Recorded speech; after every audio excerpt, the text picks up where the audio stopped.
Hello everyone. आज हम 6th class की सामाजिक विज्ञान की कार्य पुस्तिका पृथ्वी हमारा आवास में दिए गए अध्याय 5 पृथ्वी के प्रमुख परिमंडल में दिए गए क्रियाकलाप को अच्छे से हल करना सीखेंगे। सभी बच्चे वीडियो को शुरू से लेकर अंत तक पूरी देखें और अगर आप चैनल पर नए हैं तो चैनल को सब्सक्राइब भी करें। वीडियो अच्छी लगती है तो लाइक भी करें, अपने दोस्तों के साथ शेयर भी करें। तो देखिए, शुरुआत करते हैं अध्याय 5 पृथ्वी के प्रमुख परिमंडल। और यहाँ पर है क्रियाकलाप 1। बच्चों, हम जिस ग्रह पर निवास करते हैं उसके भूगोल को और विस्तार से जानें।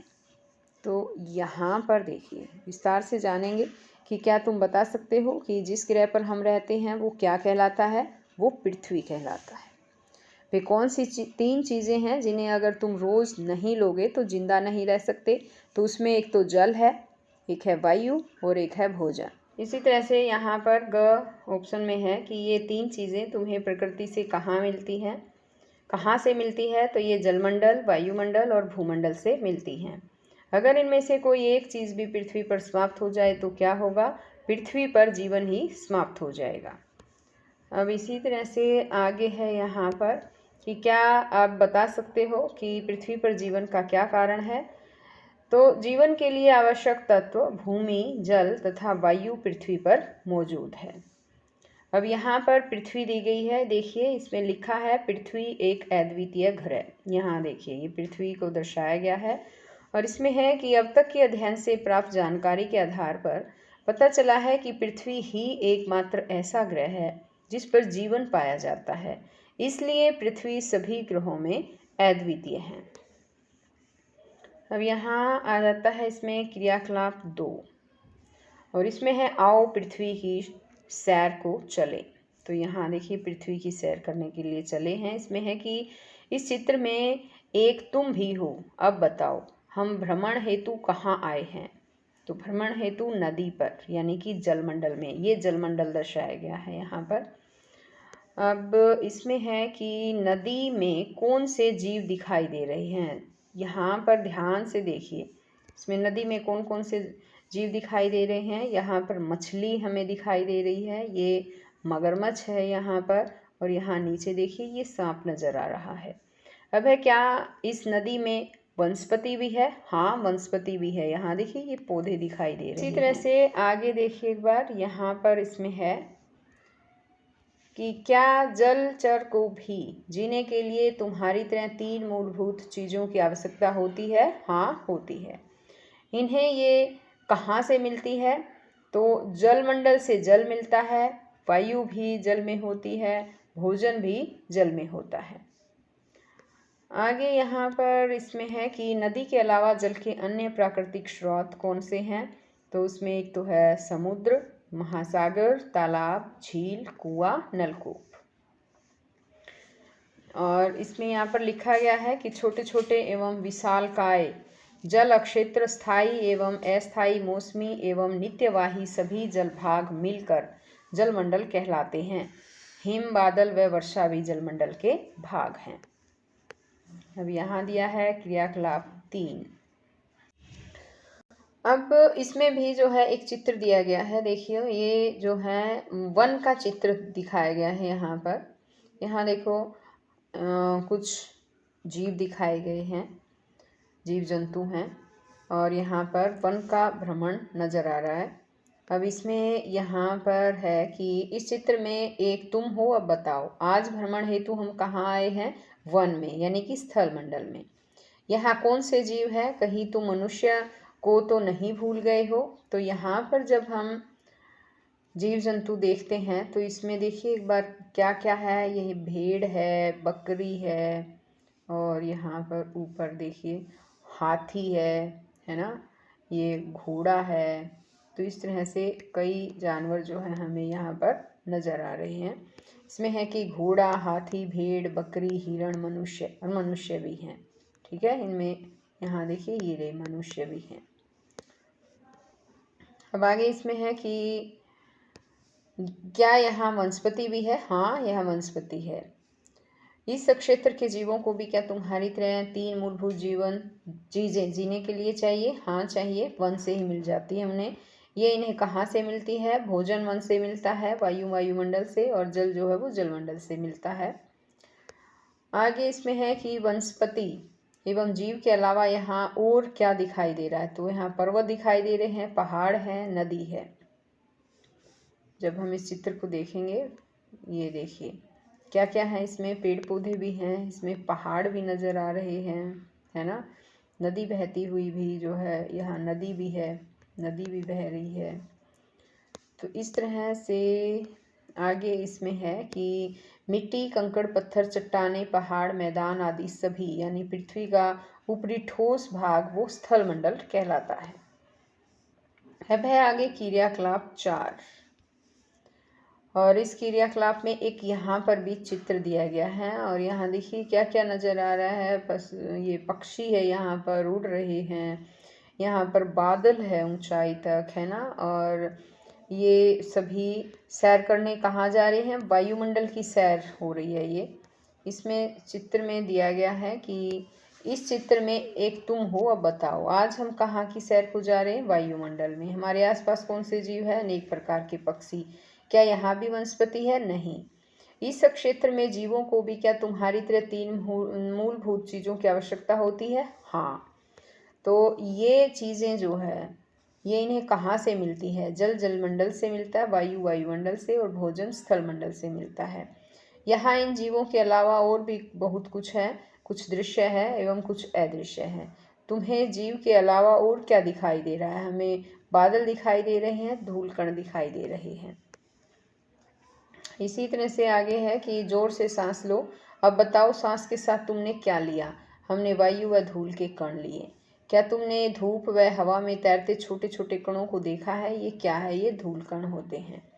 जलमंडल और स्थलमंडल के चारों ओर कई सौ किलोमीटर की ऊंचाई तक हवा है, इसे वायुमंडल कहते हैं।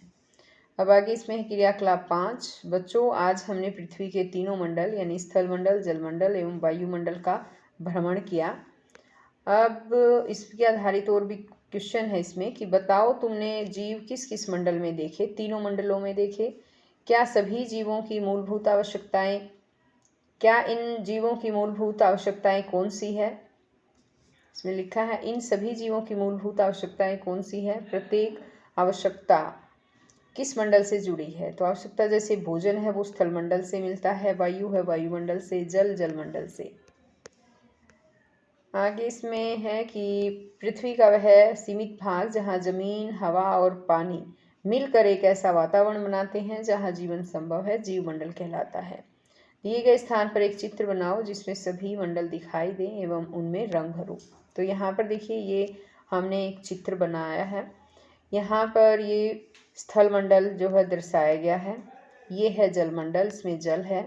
यहाँ पर वायुमंडल का सीन दिखाया गया है, पक्षियों को भी उड़ते हुए दिखाया है, बादल दिखाए हैं, ये वायुमंडल का है।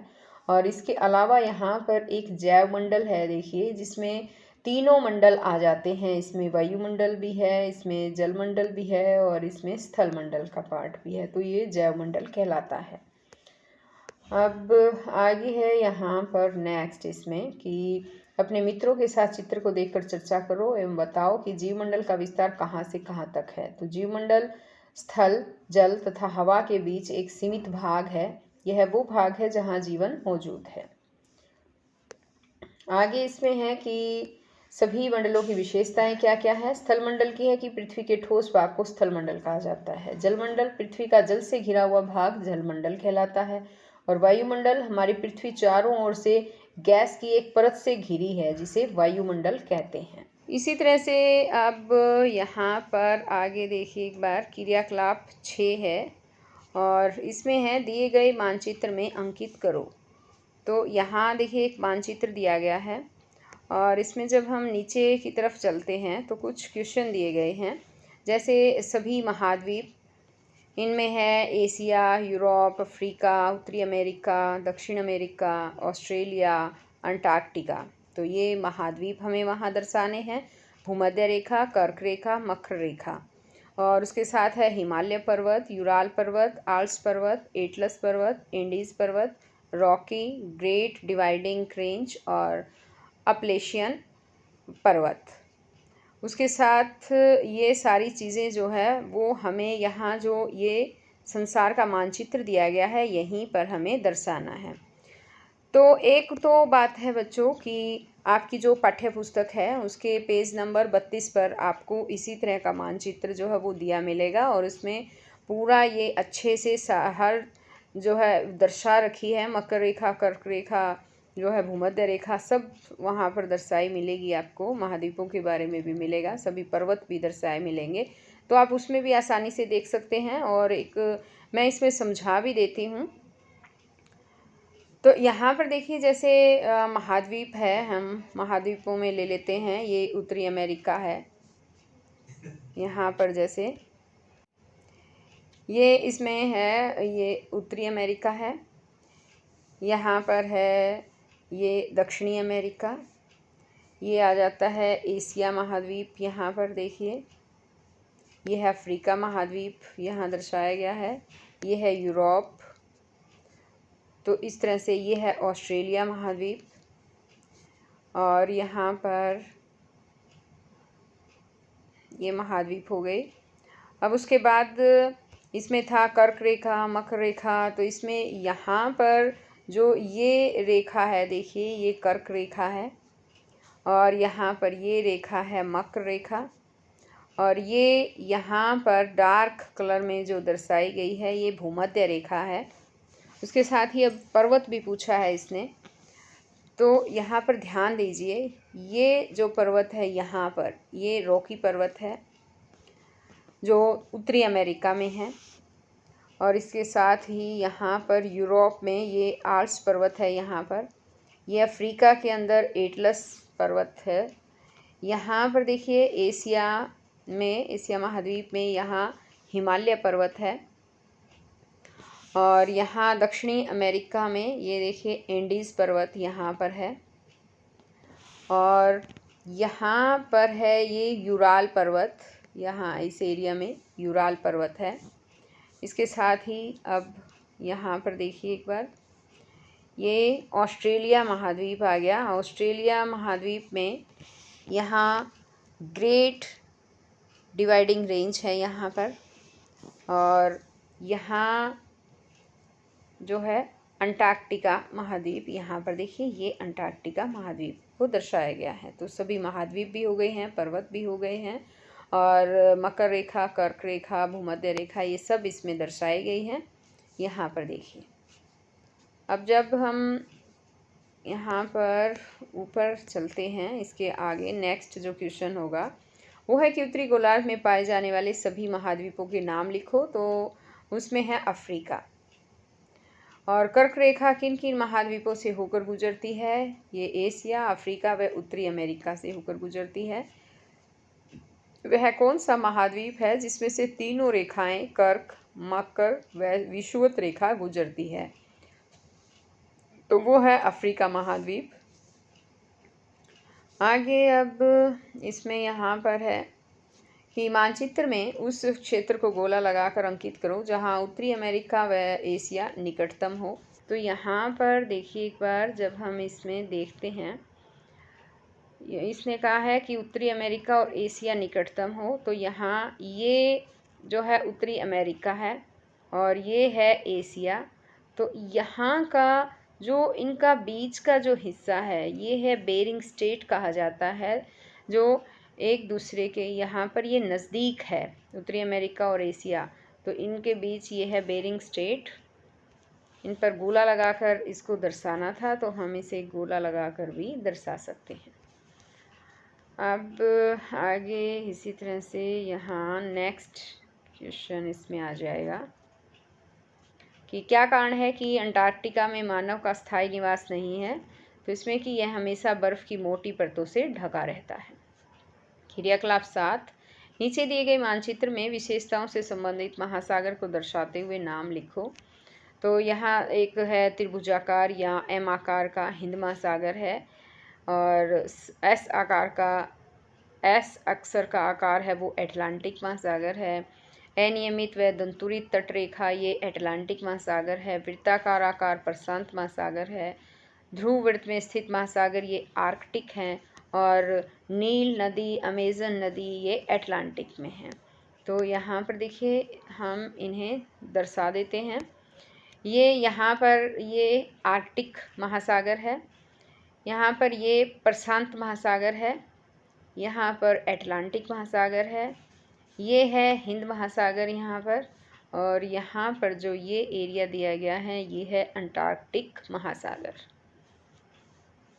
अब आगे इसमें है कि नीचे दिए गए कथनों का उचित मिलान करो। यह वह कौन सी गैस है जो पृथ्वी पर ऊष्मा को बनाए रखती है? वो है कार्बन डाइऑक्साइड। समुद्र तल पर वायुदाब होता है अधिक। पृथ्वी का ठोस भाग जिस पर हम रहते हैं वो भूमंडल कहलाता है। विश्व का सबसे ऊंचा शिखर वो माउंट एवरेस्ट है। विश्व का सबसे छोटा महाद्वीप ऑस्ट्रेलिया है। और गैसीय परत जिसने पृथ्वी को चारों ओर से घेर रखा है वो है वायुमंडल। अब आगे इसमें है कि कोई उदाहरण देकर स्पष्ट करो कि ऊंचाई के साथ तापमान घटता है। पर्वतों, पहाड़ों पर ऊंचाई के साथ वायु के घनत्व में कमी होती है, तापमान घटता है। सभी मंडल आपस में पारस्परिक क्रिया करते हैं। अपने आसपास के पर्यावरण का अवलोकन करो व कोई एक उदाहरण दो। पाठ्य पुस्तक में दिए गए उदाहरण के अलावा, तो उसमें है जैव मंडल। तो बच्चों आज ये जो है चैप्टर यहीं पर ख़त्म होता है। नेक्स्ट चैप्टर के लिए मैं फिर नई वीडियो लेकर आऊँगी। अगर आप अभी तक चैनल पर नए हैं तो चैनल को सब्सक्राइब भी करें। वीडियो अच्छी लगती है लाइक करें, फिर दोस्तों के साथ शेयर करें। तो हम फिर मिलेंगे नई वीडियो में। तब तक के लिए बाय।